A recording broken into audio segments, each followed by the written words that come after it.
My fellow Americans, it has come to my attention that some of you have no idea of the amazing things the 113th Wing has accomplished this year.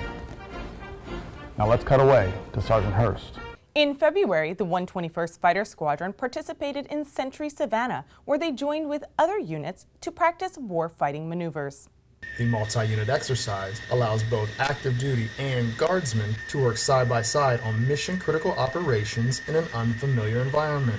Training scenarios such as this will ensure each member is optimally prepared for any deployment which may arise in the future. There are many critical areas of inspection. I'm performing the inlet and exhaust inspection, just ensuring there's no cracks, no missing hardware. Also, just looking for any discrepancy. Reporting from Savannah CRTC, I am Senior Airman Justin Hodge.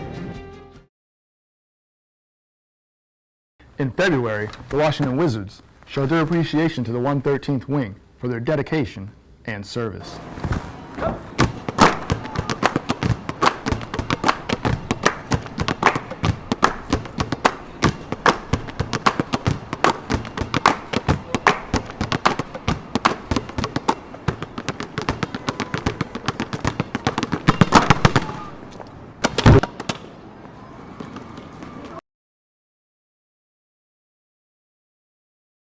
In March, the Aerospace Control Alert Detachment, or ACA, hit a milestone.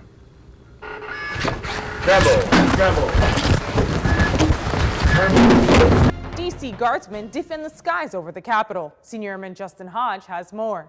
The 113th Wing Aerospace Control Alert Detachment reached an impressive milestone by responding to more than 5,000 airborne alerts since the September 11, 2001 terrorist attacks. The Department of Defense has undertaken extensive efforts to protect U.S. airspace with the establishment of 16 Aerospace Control Alert locations, ready 24 hours a day, 365 days a year to deter, respond to, and if necessary, defeat airborne threats over the United States and Canada. I had just joined an organization and I'd left some fabulous organizations in the active duty United States Air Force, and I came to a new unit that was in the Air National Guard, and quite frankly I didn't know that many people or know that much about the Air National Guard, but I was proud at what I saw happen. Everyone knew what they were supposed to do and they just started doing it. 121st Fighter Squadron made their way to Alaska Brr, that is cold.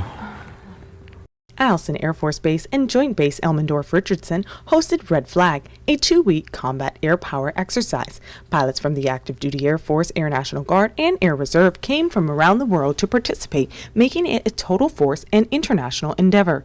Training mimics a variety of air combat scenarios and puts pilots into stressful and realistic conditions involving a range of combat threats. The participants have the opportunity to learn from one another, share solutions, tactics, techniques, and procedures. The 121st Fighter pilots participated in water survival on the Potomac.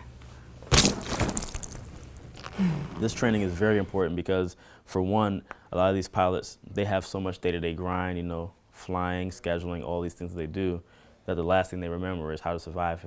Every 3 years, they have to make sure they get their water survival training, where they actually go out into the Potomac and they go over everything they learned in their brief, such as life raft, survival, edibility tests on food, and we make sure that they can use all of their components that they're given.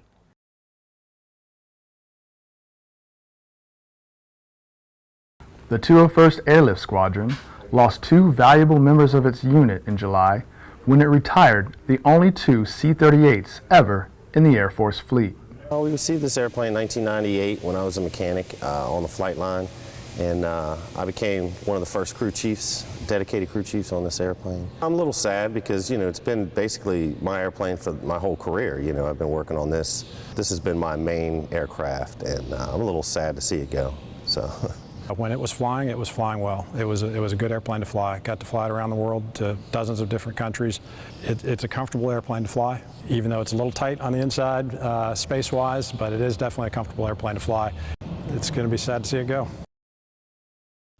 In other news, the DC National Guard got together for a fun run through the Southeast DC. Woo! What are you doing? Oh, jeez. What? Oh, hold on. While the Army was prepared, serious, and ready to accomplish the 5K, the airmen thought that this was an opportunity to take selfies. First, let me take a selfie.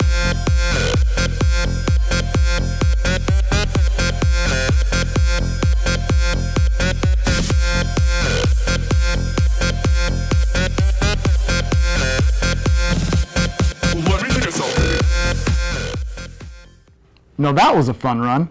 Let's go take off to the air show with Tech Sergeant Hurst. The opening ceremony showcases a flyover with the 113th F-16 Falcons in a traditional missing man formation honoring fallen military personnel.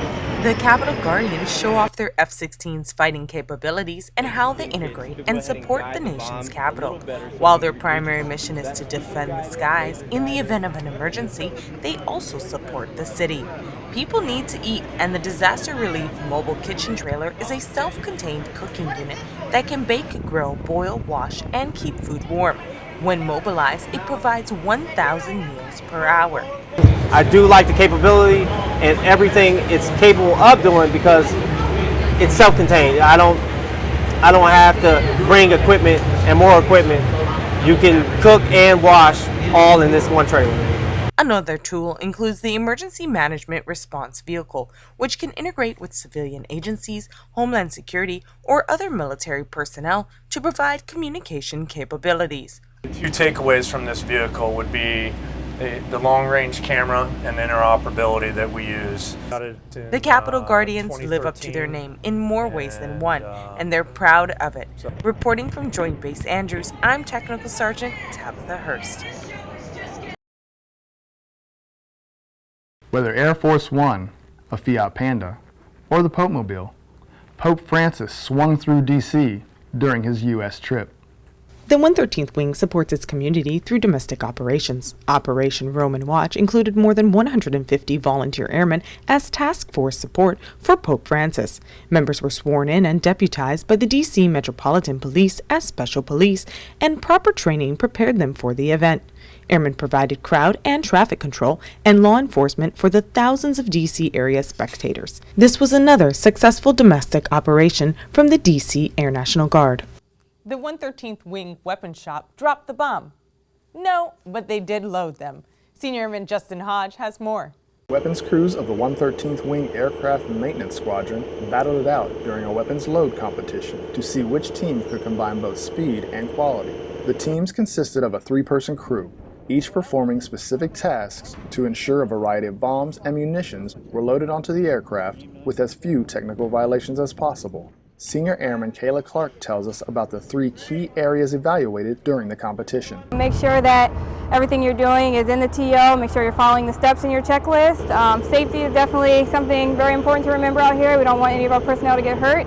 And efficiency, honestly, you want to get the bombs and missiles loaded in a decent time. Although the crews were judged on time and their ability to follow technical guidelines, any safety violation would result in an automatic disqualification.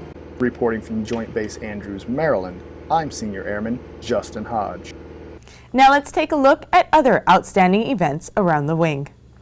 Hard work and dedications required before an outstanding unit can emerge. Members of the D.C. Air National Guard know this all too well. I think what makes an outstanding unit is us members and airmen being able to build, sustain, and lead an organization to highly perform and being resilient in the process. When you're able to come to work and know that the people you're surrounded by are going to back you up and give you the tools that you need to succeed, not only as an airman, but as a member of the D.C. Air National Guard. Every airman is essential in contributing to the overall mission. For D.C., it's the 201st's VIP airlift and the 24-hour alert mission. It all begins with great leadership, but accomplishments are carried out through teams of motivated airmen. You've got the airmen who are working together to try to get things accomplished, and you've got leadership as well, and then everything that falls in between. So for this specific unit, I feel like us airmen really know what it's like to have teamwork, really know what it's like to, accomplish things together and get the job done, and we can rely on our leadership to help us and to give us the guidance that we need and the tools necessary for us to accomplish this. Before any unit can become outstanding, they must work together and be a team first. Reporting from Joint Base Andrews, I'm Air Force Technical Sergeant Tabitha Hurst. my fellow members of the 113th Wing. Now that was a good recap of 2015. Let's have a good TFAT training, and God bless America.